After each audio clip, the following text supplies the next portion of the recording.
Good morning. Have a great Tuesday, everybody. It's going to be just a little bit warmer and just a little bit more humid today. But after yesterday, while it was still definitely a toasty day around town, well, at least it felt very comfortable to start the month of July. We know it's not going to last very long, and that story happens this week, actually. Today's temperatures start off with mild conditions. We're in the 60s and 70s.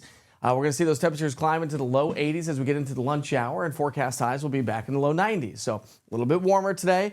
Well, plenty of sunshine. We'll see a few fair weather cumulus clouds developing throughout the afternoon, but that should be about the extent of it. So across the board, we're back to slightly above average. Average highs are in the upper 80s. We'll be in the low 90s today.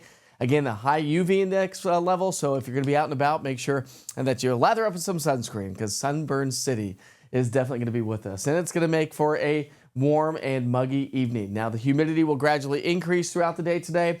Those temperatures will gradually increase as well. Big upper level ridge continues to slide its way to the southeastern U.S. all the way through the end of the week.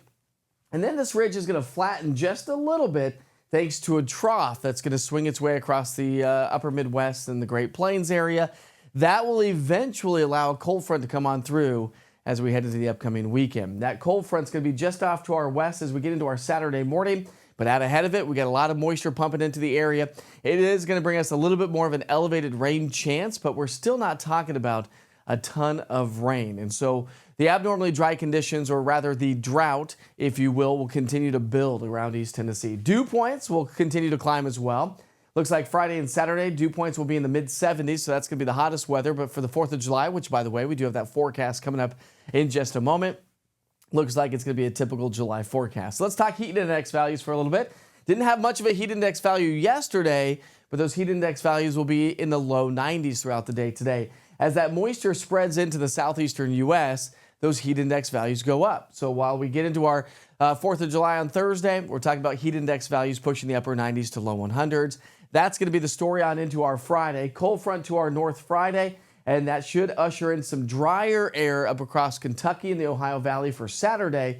We're still going to hang on to those heat index values in the upper 90s to low 100s as we get into the start of our weekend.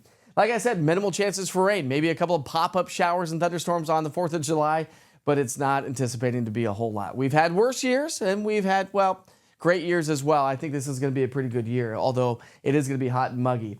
Those rain chances do elevate Friday into Saturday as that cold front swings its way into the area. And then those rain chances will kind of fade away as we get into our Sunday, Monday. But don't cancel any outdoor plans. It looks like just afternoon showers and thunderstorms for the most part. All right, so your rainfall forecast all the way through tomorrow night. Again, pretty lackluster. Now, we may start to see a few pop-up showers and thunderstorms. As we round out the week, we may see a little bit more elevated rain chances. But notice the numbers on there.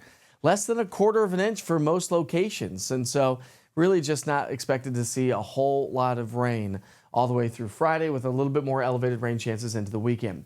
Temperatures will be right there in the low 90s all the way through the weekend and into the start of next week. So extremely hot weather continues around the area. And speaking of your forecast, let's talk about your fireworks forecast for Thursday night if you're going to be doing any outdoor events. Now listen, if you're heading to downtown Knoxville and you're going to be there for a festival on the 4th, just keep in mind that it is going to be an extremely hot day. Even by 6 o'clock, we're hanging on to low 90s, mid 80s by 8 o'clock. And by 10 o'clock, right around 80 degrees. And so while there is a chance for some spotty showers and thunderstorms, it just doesn't look like it's going to add up to a whole lot. Low temperatures will be elevated as well. We'll be in the 70s all the way through the weekend and into the start of next week. So incredibly hot weather there as well. Let's talk tropics for just a moment of time. By the way, if you got everything you need to know and you don't care about this, have a great day.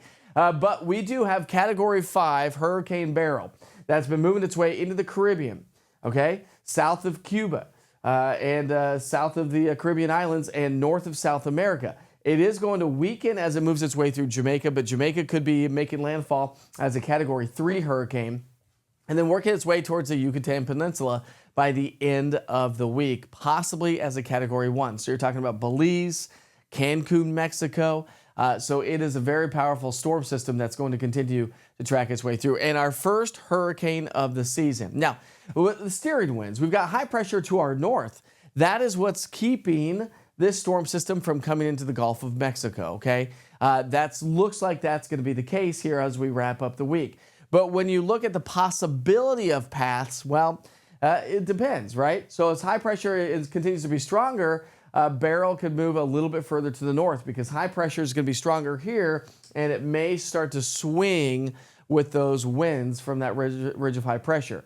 High pressure a little bit weaker, and well, Beryl stays a little bit further to our south and won't be steered to the north into the Gulf of Mexico. So still yet to be determined on exactly how this all plays out. Where does high pressure shift? If it shifts a little bit further to the east and strengthens, it may curve its way up to, say, parts of Texas. And so something that we're definitely going to be watching here over the next several days. Plus, it's unprecedented to see a major category, a major hurricane anyways, this early in the season, first of all. Second of all, it formed on the eastern side of the Lesser Antilles.